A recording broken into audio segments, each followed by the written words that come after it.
Is that not the grooviest intro I'm music ever? dancing to the music. I know. Well, welcome everybody. Welcome, Karen, to another edition of Self-Publishing Insiders. Today, it is my privilege and honor to welcome Karen White to the show.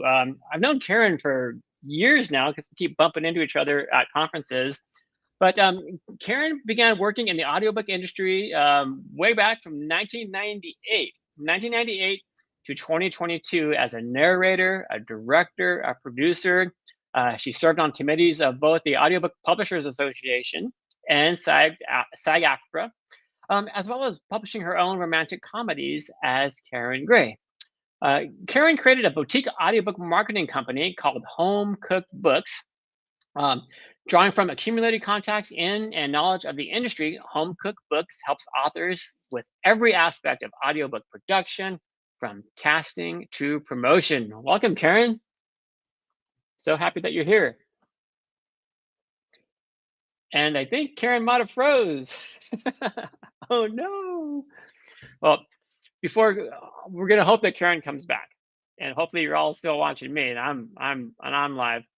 One thing Karen and I talked about before we kind of started this, as we were backstage, was that the audiobook industry, and I'm so happy and excited to talk about it because audiobooks, as many of you know, it just tends to keep growing and growing and growing year over year over year.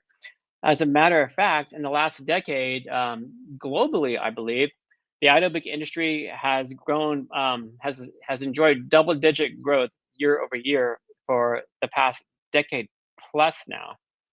As a matter of fact, between 2012 and 2023, the compound annual growth rate for audiobooks in the US has been 20%, and that's expected to increase. So right now we're looking at a market as of 2024 that's about $6.5 billion, expected to get up to $39 billion by 2032. What? So, what has enabled this massive growth, and why does this growth keep on happening? This growth probably keeps on happening because we have multiple factors. We've got all of the ingredients. Hey, welcome back, Karen. I'm talking about the growth. I'm talking about the growth of the audiobook market. I've already talked about some of the stats, but I'm now going to kind of shift into why that growth has happened. And what I was about to say is that we had all of these ingredients of that, sort of that primordial soup, if you will. So we've got folks like Amazon and Apple Books and Spotify who've made it really, really easy for these huge audiences of people to listen to books very, very easily. And other factors include, mobile technology, our phones, other mobile devices. Of course, user adoption is just exploding. Yeah, and then again, these ubiquitous platforms like Apple, Amazon, and others. Do you have any other thoughts on that, Karen? Well, I think a little bit of history that a lot of people don't know is that Audible actually invented the MP3 player. So they were initially a technology company. I mean, they wanted to move into making audiobooks accessible digitally, but so they created that technology and partnered at first with Apple when they created the iPod. So they have been intermeshed partners for a long time. I think the other thing that Audible has done is there was pretty much right after Amazon acquired Audible, they poured a ton of money into advertising. If you lived in New York or in a big city, you were suddenly seeing, I think this was about 10, 12 years ago, billboards or signs in subways, everywhere, just talking about audiobooks, also TV commercials. They were actually the first to advertise on podcasts. They saw that interconnectivity really early on. So interesting. So I think for the indie author's point of view, what's interesting is that now we have Audible, which has a huge monopoly, and they have done us a great service in making it they also created ACX, which allowed indie authors to even publish Yeah. audiobooks. Before that, it wasn't possible. So they created a lot of opportunities for us, but they also kind of now have us over a barrel. So they make it Yeah. unpleasant, or financially and other ways, to publish your audiobooks elsewhere. So Hmm. that's the push pull that we're in right now. I think we have a lot to be thankful for to Audible slash ACX as indie Hmm. authors, but there's some pushback we can do, and we have a lot of other opportunities now, from um, working with libraries, through Hoopla, Find a Way. I mean, yeah, Hoopla and Overdrive. Yep. But also, there are libraries all over the world where you Yep. can push your audiobooks out, as well as all these other retailers that have sprung up. And in the new book funnel has really made it possible as to sell your books directly to consumers, which is a brand new Hmm. thing. So um, a lot of what I talk about with my marketing clients is making the choice between being exclusive or wide, Yep. which is a very different choice than being exclusive or wide with ebooks. And we can talk more about that. Yeah, we had that conversation ourselves quite a bit in the parallels of the the ebook market versus the audiobook market, because the same thing happened. Before the publishing industry was democratized, it was a print centric industry. And then ebooks came along, and then I'm sorry, Amazon controlled, not didn't control, but they made it accessible to a lot more authors. But then they brought in, the KDP Select, and they're like, yay, let's keep this exclusive to Amazon. And then what we found is that over the years, the authors who were coming up that were newer to self publishing, they looked at Amazon as the end all be all. So there's this whole new wave of education that has to happen to inform these authors that, well, actually, there are many other opportunities to get your books in front of more readers, especially internationally. Yeah, I think the main difference, there's a lot of parallels and a lot of the decisions are very similar. The Hmm. big difference is that the whereas if you are in KU, the reader knows. If they are a KU reader and you are not in KU, I mean, I personally distribute my ebooks wide. Hmm. And I have friends who have readers complaining to them that their books are not in KU. Oh yeah, And you have to totally. explain to them why, why you have made this choice. But to listeners don't know the difference. And in fact, over the past 5, 6 years, audiobook listeners who have become ravenous, especially in uh, genre fiction, Hmm. they are looking for deals because they have to spend an Audible credit every time they listen to a book. It's Sure. not an all you can eat buffet like it is at KU. There are other companies now who have made that possible, like Kobo, and a couple other things like Scribd. Well, wait, what is Scribd called now? Everand. Yes, thank you, Everand, um, as well as libraries. But that's where it's really different. It Okay. it the listeners are looking for you outside of Audible, whereas the KU reader wants you in KU. The non-KU reader wants you outside. Yeah. So Thank you for describing that perspective. That's an excellent point to make. yeah, most What? authors don't know that Yeah. until they get deep into it. Yeah. I wanted to ask you before we get into some of the production and marketing questions. I wanted to ask you, what is it about audiobooks that really resonates with readers? Beyond, well, I could, I could access these books so easily, and it's so easy to find them. And beyond that, I could listen to an audiobook as I'm walking the dog. From your perspective, especially as a narrator, what do you believe is the human qualities that's driving listeners to to audiobooks? Well, this is also a marketing question, because it is the narrator, it is the performance, it is Mhm. the emotional experience that that most listeners are looking for, in some genres more than others.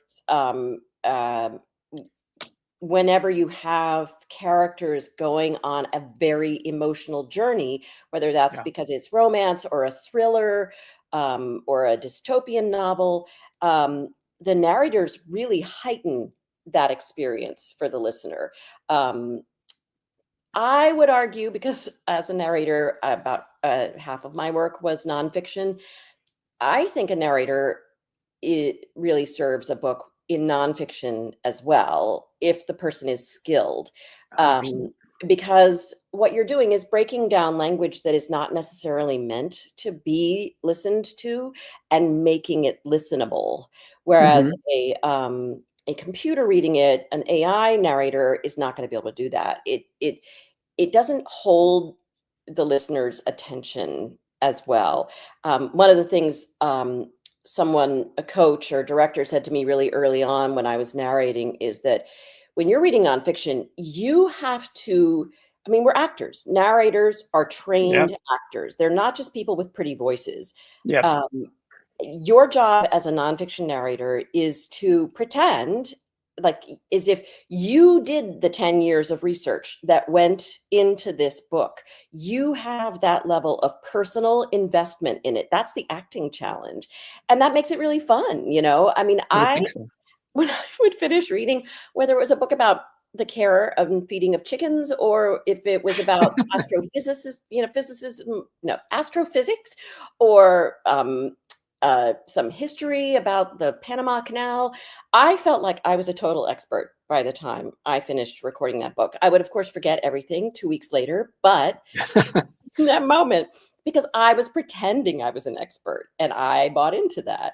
So that's a very long-winded answer to your question, but No, but you nailed it though. I think you because it's all about that human experience, and yeah. yeah, you can only get And that from a human what when is it comes to the emotion. Machines don't have emotions. right. But it's also a craft, because the actor's craft is to be present when you're not present, right? So I Mhm. have to create the illusion, and I kind of have to believe it myself, that I am making up these words as I go along, even though they are printed in front Mhm. of me. If I'm doing a theater or film, I've memorized those words, and my job is to make it seem as though I am making them up as I go along. For the narrator, it's a slightly different skill. It definitely Yeah. requires practice and coaching, um, to be able to read words off the page and, again, believe that I am making these words up as I go. And that level of being present, is what hangs on to the listener. Um, I think what's interesting about listeners is they all have different paths into audio. A lot of Mhm. people are like, I don't like audiobooks. I can't pay attention like that. My mind wanders. But Mm. there are a lot of ways that people get sucked in anyway. Yeah. And a big part of it is being attached to specific narrators. It's almost like, to me, it's like, both listening at all, but especially the way that listeners will cross genres And that's so following interesting to me because their I've heard of narrators some narrators who are like way have bigger more. followers than the authors. Yeah, and to me, it's like a really good trusted friend who convinces you to try an Indian restaurant even though you think you don't like it. Mhm. So, Yeah, that's a you great only analogy. you only go to a steak restaurant, or you only go to, this kind of restaurant, where Yeah. they serve the Oops. comfort foods that you like, and your friend's like, "Come on, I love this place. Trust me, it's really Yeah. great." And so you do, and you're like, "Oh, I guess I could listen to a sci-fi every once in a while," or yeah, I guess I kind of like listening to this memoir because my trusted narrator friend who lives in my earbuds with me took me there. Yeah. Um, yeah, so I think that listeners are much more. I know there's a word for this. willing to be go outside of their comfort zones when they know the narrator. Because they trust that narrator. And that's why your narrator is a marketing choice. That's an excellent point. I want to back up a little bit, Karen, because when I was reading your bio, this kind of jumped out at me before, but as I was reading it, it jumped out at me again. So you've been involved with audiobooks since 1998. So what brought you into this, and especially at that? So that was like 10 years before the ebooks took off, and ebook publishing, self-publishing really took off. Yeah, so their audiobooks have had a very, very small corner of the reading public for a very long time, since the 70s, 80s. CDs and cassette tapes and 8-tracks and all that kind of stuff. Right. It was, it's cassettes, and there were two big companies, Books on Tape and Recorded Books, that it was like it was kind of like Netflix. Originally, remember how, some of you may not remember, but when Netflix started, you would have a list of things you wanted, and they would mail you in the actual snail mail a CD, or I don't remember, it wasn't VHS, it was always CD, and then you would watch it and you would send it back. And that's how the original audiobooks were. If it wasn't in a library or borrowed from the library, would send you this big package. It was like this big, because a full book was like 20 cassettes, to listen to the whole thing. And you would listen to it and you would send it back. And they were extremely expensive to produce, both in a studio, there was a whole bunch of people there, there was a director, a producer, an engineer.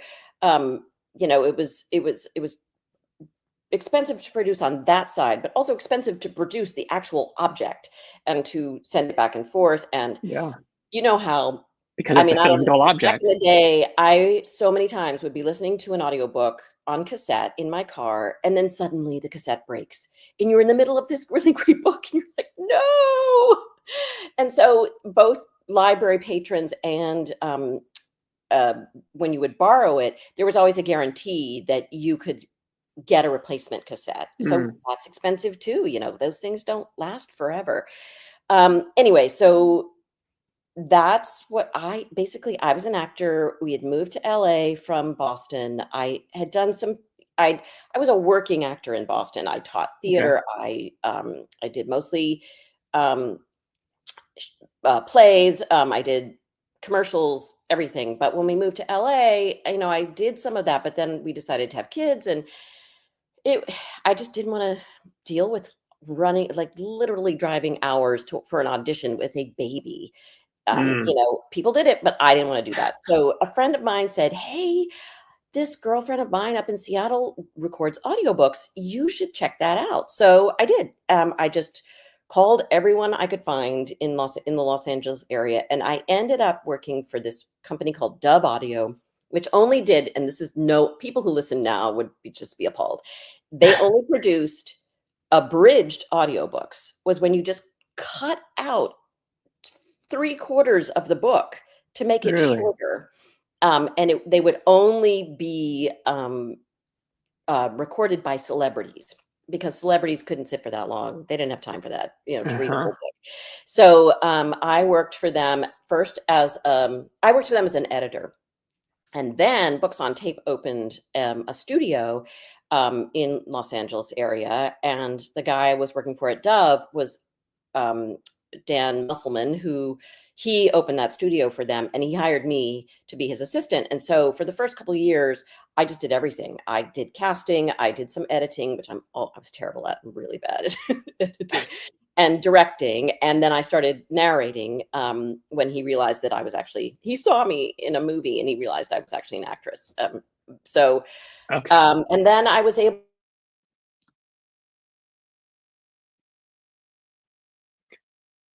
See, she unfreezes. Oh, am I back? You're back. Okay. Anyway, long story short, I've seen this industry change. I've really been here for a lot of the major changes. And that's kind of why when I decided to retire from narrating after 21 years, I couldn't like just walk away and only write books. And Yeah. I realized I had knowledge that I wanted to share with other indie authors. So that's why I started my marketing company. It's so interesting. That's why I love doing these conversations, because I always learn something that I didn't know, that I didn't know about, especially with your background. That's really cool, and you've got this breadth of knowledge from the early days of audiobooks. Yeah, yeah, I remember. Um, and so if the people want, I can see a lot of your comments, but I can't type back to them. So I don't know. No, Um, Jim Jim will guide us if we're going to. yeah, I'm gonna guide you guys. So I'm gonna start looking at some comments here. One of the first is from our own Lexi Green, who says, "I love when we have guests on with audiobooks expertise, since it's really the medium I know the least about, since it's not a DDD specialty." Yeah, and you're right, Lexi. Well, Um, this touches on like when one of my main. So, in addition to I run promos very similar to an ebook release promo. We do blasts. I have ALC management, mhm. which is advanced listening copy versus an ARC management. So those are very similar, and I think they would be familiar to most people. Um, but my reviewers are schooled in reviewing audiobooks versus ebooks. They make it clear that they're reviewing the audiobook and they talk about the performance. But the other part of my company is I do consulting with authors on getting into audio in the first place, because and this is where Jim, you and I met years Yeah, ago, because I was going around to conferences and doing talks on this, because there are so many different decisions you have to make yeah, when trying to get your books in audio, from whether to work with a publisher or not, um, whether you even have the rights to your books, if you're not an indie author, if you're hybrid. Um, but one of the things, touching off of what Lexi said, that I always recommend is, if you are not a listener, you got to find somebody in your close circle who is, whether it's your sister-in-law or one of your beta readers, or anybody, any sort of trusted person, a sibling, I mean your husband or your spouse, because somebody in your circle has to know the what listeners expect yeah, when you are both casting and making all these many decisions about where to release, why to be exclusive or wide, all those sorts of things. So um, that's one of the big recommendations I always have. And if you don't, then if you really can't find anybody, then you have to start listening. Go to the library, listen in your genre, your subgenre, listen to the books, your comps that are in audio, so you can get to know that part of the world. yeah. I was gonna ask you, what are the trends right now with audiobooks? Like, what's really peaking right now? Then we'll kind of get into more of the production type stuff Well, as well. so there's different, just like there's different styles of writing POV, Yep. where there's third person POV, and there's sort of close inside the people's head, even though you're in third person, and a sort of more omniscient third person. And then there is second person, but very few people actually read that. But then you Okay. have first person POV, and you could have single first person, or you could have dual or multiple first person POVs. Mhm. So all of those get translated into audiobooks. When I was coming up, most books for adults were written in third person. So you would generally have one person record the book, and the style was a little more distant. It was like I was literally directed to read this like I'm reading it to a person. And Hmm. then the Harry Potter books came along, and Mhm. this mush happened between YA and adult fiction. And Jim Jim, I'm gonna think of his name. I've met him like 3 times. The guy who narrated the American versions of the Harry Potter, Jim Dale. He performed those books like you would believe there were 25 people in that booth, not just one. Mm, He was the first that's person to amazing. do character voices in a book that adults listen to. So that really changed the style of narrating, even third person. So you would have a narrative, you would sort of choose as a narrator voice, the voice that you're using when you're telling the story, but then you would act out all the character, the dialogue. Now we have evolved to the point where a lot of books are written in first person POV in adult fiction. And so you have at least 2, maybe 3 or 4 narrators working on one project. Hmm. And the newest thing is duet.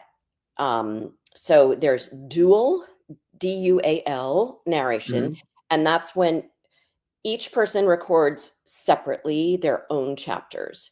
So when it's say the female narrator in a traditional male female romance, she only does her chapters or her Mhm. sections, and then the male would do their sections.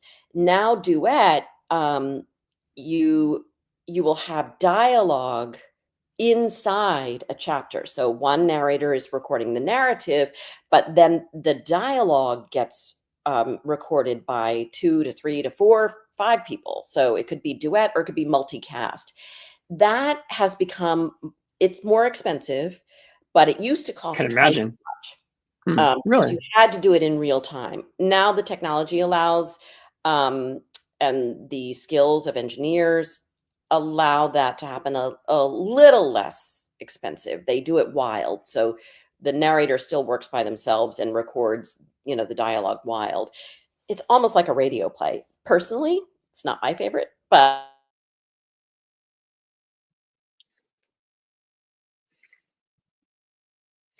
Okay, I'm going to step in here for a second until Karen comes back. I want you guys to know that I was reading a book. So Karen has a lot of experience with this. I want to give you some idea about her experience. I was reading a book. I was listening to an audiobook written by Brene Brown. And if you're not familiar with Brene Brown is the researcher who did the famous TED Talk on the power of vulnerability. That's had like 23 million views. And her book, The Power of Vulnerability, has sold over 2 million copies. I got to the end of that book, and they said, well, at the very end of the book, it said, this book has been narrated by Karen White. So I thought, oh my God, I know her. And it was so exciting. So she's been doing this for a very, very long time. And hopefully she comes back because I've had some questions for her. But I want to try to get to some of the questions from the audience here. Let's see. Where did it go?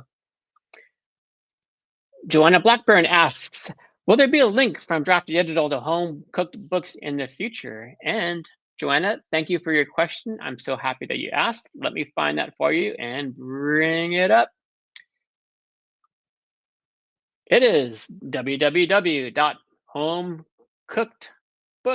www.homecookedbooks.com. Go to that website. You can learn all about uh, Karen's business. I'm going to bring her back here. She just popped back in. Go to homecookedbooks.com. You can learn all about what Karen's doing out there with audiobook marketing, audiobook production. Welcome back, Karen. I apologize. I am at my parents' house because we had a health emergency. So, but now I am right next to the computer, to the Wi-Fi router. So No worries. my dad may wander in, but hopefully this will be more stable. Bring him on camera so we can all meet him. What is your recommendation for how authors should choose a narrator or narrators, as the case may be? Well, going back to when I was saying listening to your comps, Yep. that's the first place I recommend is seeing who is narrating books in not just your genre, but in your subgenre. So the authors that Ah, you use as your comps when you're marketing your books, go to them and make a list of the narrator or narrators that are recording in that subgenre, because you want someone. It's important to have experience in that genre. One, it's a marketing decision because it's more likely that listeners will find you because they know the narrator. Two, you want to make sure that the narrator has experience in what is expected by listeners in this genre or subgenre. My main recommendation is to not use the ACX system to audition narrators. Mm. Because as you said at the beginning, I was on the committee, the SAG-AFTRA steering committee for a long time, and many people don't know this, but authors can work directly with the union. You can get your own contract with the union. And if you have the time and energy to be a project manager, that is the cheapest way to create professional human narrated books.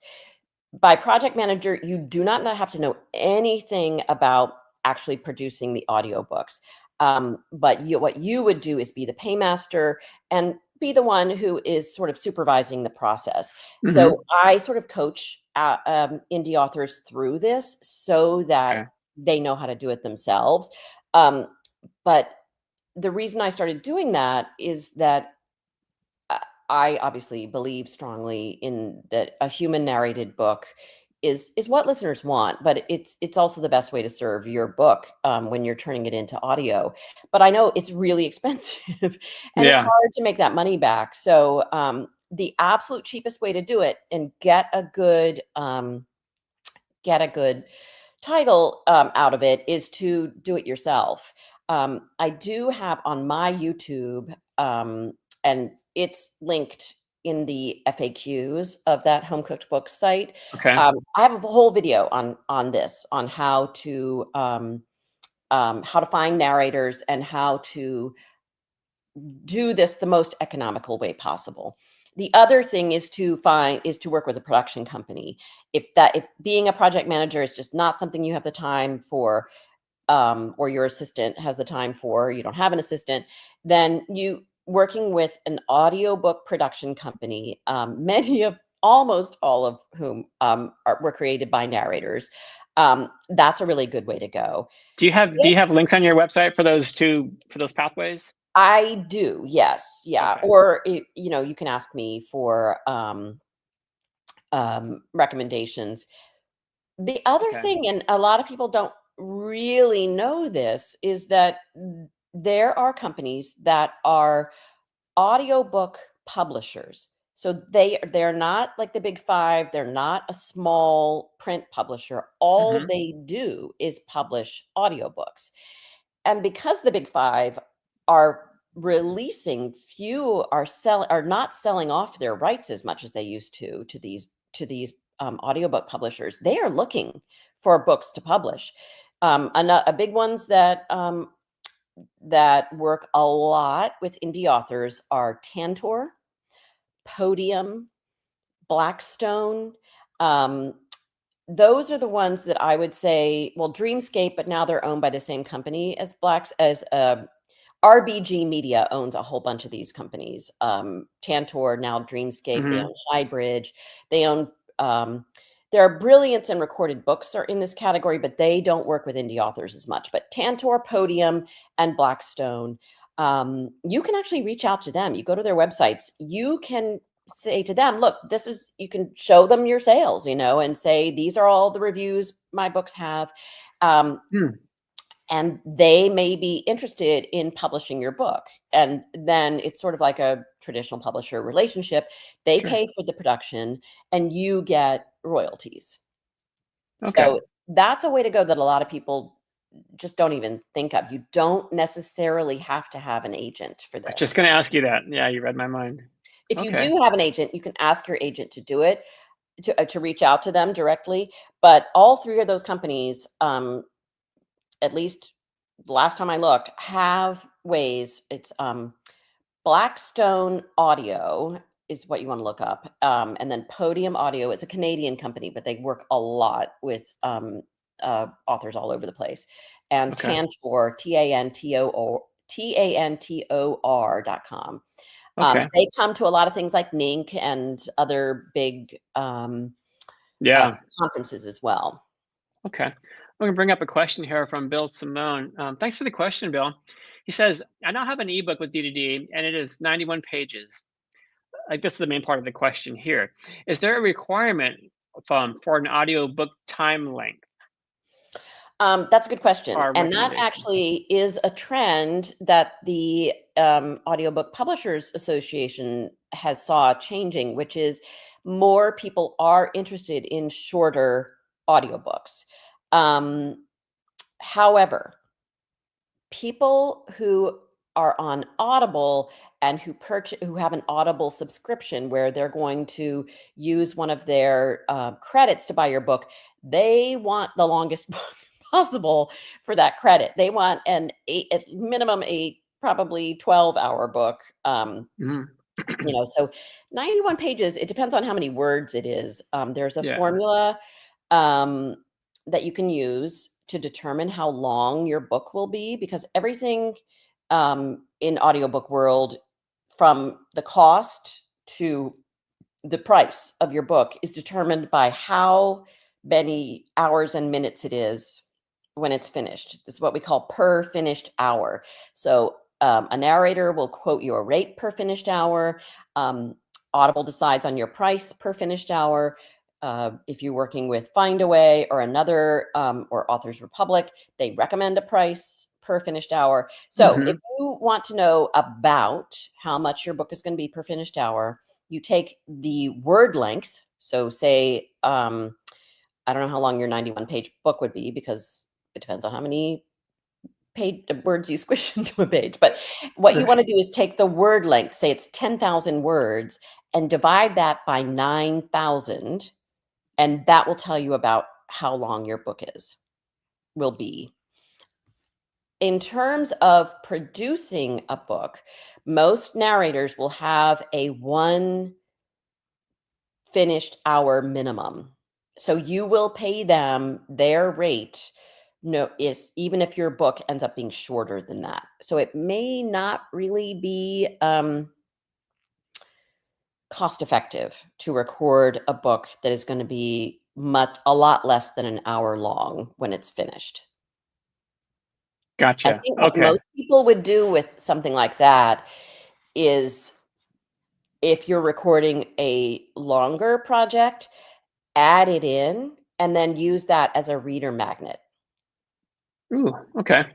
That's what I do. Like, more and more authors are recording their bonus material when they're recording the bulk of the book, whether that's a prequel novella or a bonus epilogue, and they have those on, only available to subscribers, and delivered through BookFunnel. Okay. Thank you for that answer. And thanks again for the question, Bill. Kind of pivot to the marketing stuff here. Question from Aziz. Aziz, thanks for your question. He says, how can I work with Karen White for my audiobooks marketing? Well, if you What's go that to for a segue? homecookedbooks.com, there's a tab for authors. So there's a for authors tab and there's an FAQ tabs, but I would go to the for Okay. authors tab, and then there's a lot of very clear descriptions of what we do, and also a contact form. Okay. How are audiobooks marketed differently than print books or ebooks? Well, as I mentioned before, when we are working with your advanced listener copies, Yep. all of my reviewers have reviewed have at least written 15 audiobook reviews that they have posted either on Goodreads or Audible or on social media before they are allowed to be on my team. And they know that they need to talk about the performance. They need to talk about the book, but they also need to talk about the work that the narrators have done and why you might want to listen to this book. In addition, we use the the recording of the book is an asset. So at least one of our promotional blasts, I'll create a little video that has a short, enticing snippet of the book that we pair with a graphic and put those out on social media, so that it's clear, but it's like a taste. We call it an audio teaser, where they get to hear the performance of the audiobook right there online. The retailers also have, you usually, well, not usually, always upload a under 5 minute retail sample, so that if you go on Audible, you can see, listeners will listen to the retail sample. Almost, I don't know a single listener that doesn't do that before choosing to borrow or buy a book. Oh, absolutely. I listen to all the examples. Another quick question from Joanna, who asks, are there audiobooks for children? Oh yeah. Those, like children's books, generally it is really more the purview of traditional publishing, because you don't want to, and you can't market to children directly, um, uh, because they don't have money. So, but there's a lot of resources in terms of learning to read, and libraries where children do listen a lot to books, often while reading along. Yeah. Um, Even my children, who are in their early 20s, they still had cassettes that they would listen to in their classrooms while reading a book. It's considered Yep. like a Still. supplement, especially for kids who are struggling to read. It's a way to help them learn to read. But it's not something I do a lot of work with, because again, you need to market to the people with the money, and that would be adults or librarians or teachers, Yeah. who are also Right. adults. Right. Okay. So when someone comes to your website and they're like, I need help with my production, or I need help with marketing, how do they initiate a relationship with you and your company? So what I have is a form I ask people to fill out to tell me about what it is they're trying to do. Okay, let me put your website back up. There it Okay. is.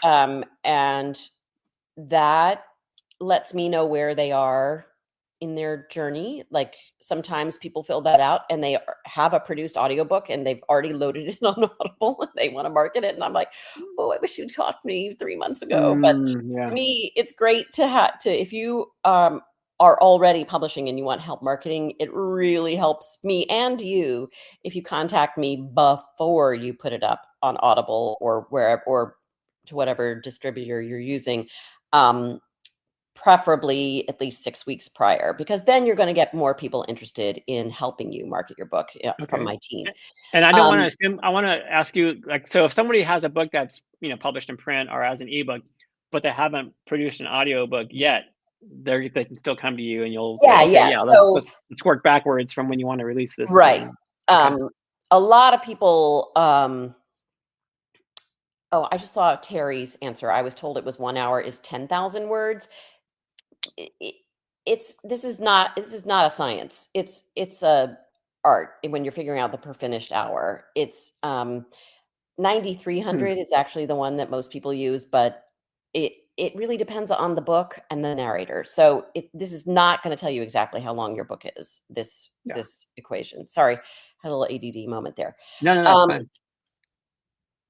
so a lot of people I work with too, I do consulting. So Hmm. you can actually sign up for an appointment to have a Zoom with me, and we can talk through your options and figure out if I can help you, or maybe I can help you find somebody else. What will work best for you, whether it's producing your own audiobooks or finding a publisher or a producer, if you're not yet in that place where you've got a book ready to go. Okay. Is there a minimum amount of time that you work with clients, whether it's a month or 6 months or three An months? hour. Oh, really? Yeah. So you do some consultations as well. Okay. Yeah. I mean, I'm an author, and Yeah. I know everything is expensive, and really, I honestly, I started this company because I had all these reviewers that I loved so much that I had sort of nurtured since when Yeah. I was only a narrator, and I didn't want to lose them. So I was like, I got to find other books for them to review. So, and I also have a lot of author friends, and so when I started, I just reached out to people. I just asked, "Hey, would this be helpful to you?" Yeah. And that is literally how I started this company 3 years ago. So, it's always evolving. If you know, anyway, my personality, I really like to learn things and I like to share that knowledge. That is just who I am. So I try to make it so that I am not losing money and I when I help people. Um, A good business and, sense. Yeah. so, but I'm not here to rip you off and take your money. I Yeah. don't make Oh. promises. I will tell you if I can't help you. That's I'm pretty direct.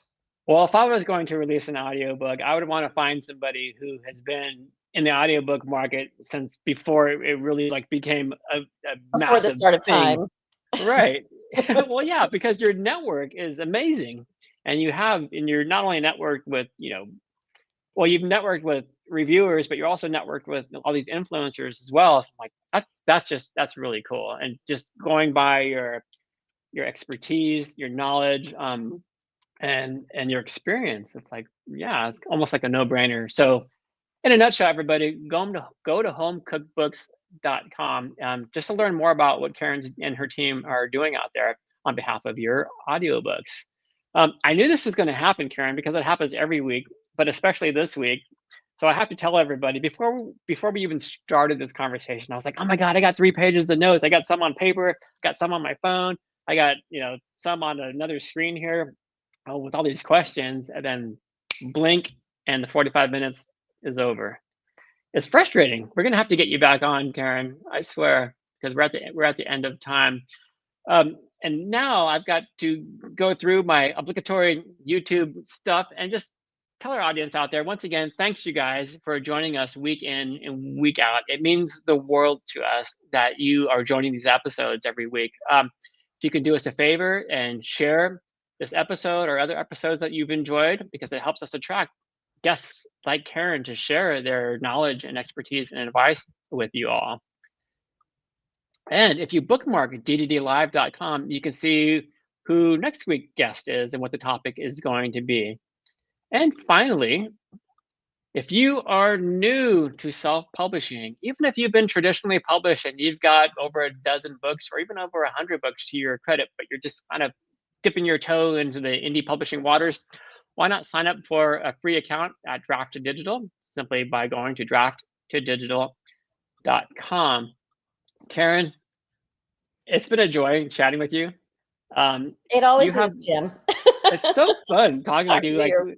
yeah, in Atlanta, we were like blah, blah, blah, blah, blah, blah, blah, talking about all kinds of different things. It's so fun. Well, can But I also give a plug to you? As I am an indie author, and my books are on Draft to Digital, every single one. I find your resources so great, oh and it's amazing. I went from having, say, like some random little retailer like Tolino. I had 23 cents sales for months, and then it was $25 last month. So when you have these access to all these other retailers, I yeah. think they can snowball. And it's really great to be able to just upload it in one place, run a sale in one place. I mean, that is the hardest thing when you're wide, Yeah. is like when you need to change your back matter or run a sale, you have to go to all these different places. So kudos to you guys. You're doing a great Well, job. thank you for that, because I think some authors don't realize that some of those smaller markets, they might only sell a book or two here and there, but then in the aggregate, when that all that stuff kind of adds up. Yep. Yeah. Well, thanks again, Karen, for being here. Let's keep in touch. Let's keep in touch. We don't have to do this, see each other like once every year at a conference. Let's keep in touch. Let's see what you're up to. Come back and see us again if you've got anything cooking with home cooked books. That was cheesy. I didn't mean to be cheesy like that. That was a very dad joke of you.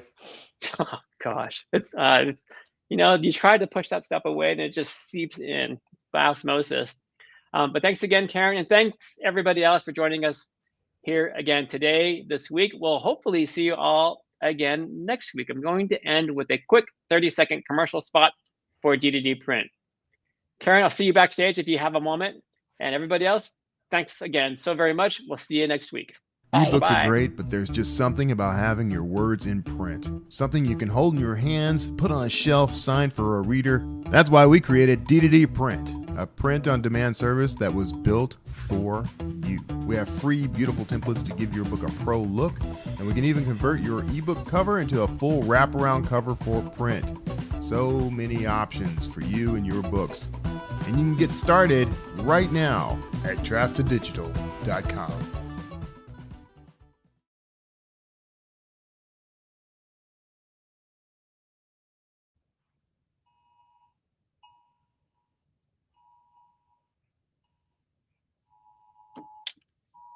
Whoa.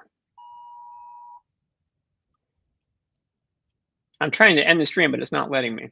Yeah, I can hear a funny noise, like almost like an old dial-up sound. Well, that's my phone telling me that there's an emergency alert going on. Oh. Hmm.